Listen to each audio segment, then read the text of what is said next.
Сейчас к ситуации в Дагестане. В Рутульском районе республики сошла очередная снежная лавина. Уже 9-я за неделю. Вновь пострадало село Цахур. Есть разрушения. Подробнее о ситуации поговорим с нашим метеорологом, ведущим специалистом Центра ФОБОС Евгением Тишковцом. Евгений, здравствуйте. Главный вопрос – это последняя лавина или ждать еще?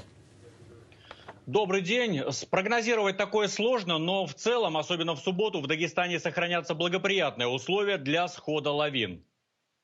Итак, очередная, уже 9-я по счету лавина сошла на Цахур ранним утром. Лишь чудом предыдущие 8 не принесли серьезных разрушений. Но в этот раз, увы, последствия схода оказались куда более серьезными. Вот так ситуацию описывают люди на месте.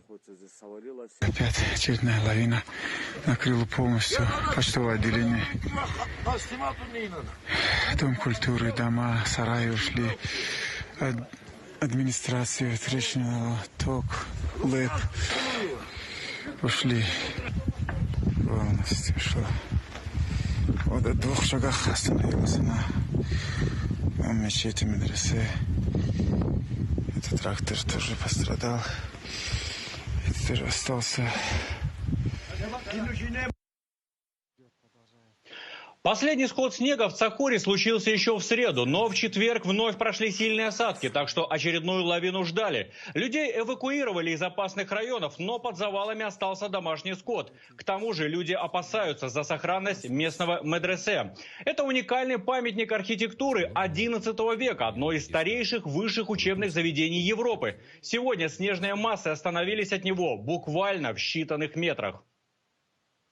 2005 года это первое медресе, высшее учебное заведение исламского типа на Кавказе. Здесь трактора стояли, да, вот на дороге. Они как бы остановили дальнейший проход к мечети. Ну, следующее сойдет, не знаем. Сейчас технику тоже убрали отсюда. Следующее, как поведет себя, не знаем уже.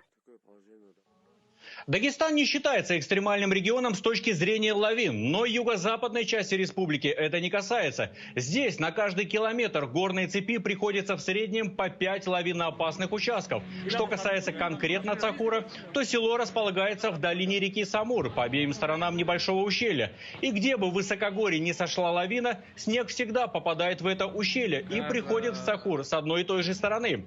Вот так район населенного пункта сейчас выглядит из космоса. Насколько позволяет разглядеть аппаратура, вокруг села по-прежнему видны белые пятна. Это массивы снега. А в ближайшее время эти шапки, скорее всего, еще и увеличатся в размерах, ведь юг России продолжает оставаться во власти холодного фронта атлантического циклона. И сегодня в этой части страны осадки продолжатся. Но если на Нижней Волге, при Черноморье и на Дону уже в выходные погода улучшится, то в Северокавказском регионе снегопады продолжатся до следующей недели. Самым сложным днем в Цахуре будет суббота. За сутки в районе села выпадет до 13 миллиметров снега. Причем из-за повышения температуры он будет мокрым и очень тяжелым. Успокоится атмосфера над западным Дагестаном только в понедельник-вторник. И в такой ситуации, увы, вероятность схода новых снежных лавин в Цахурском ущелье будет оставаться крайне высокой. Мы продолжим следить за ситуацией в республике. Спасибо. Но вы уже 9-й подряд лавине в Дагестане, рассказал Евгений Тишковец.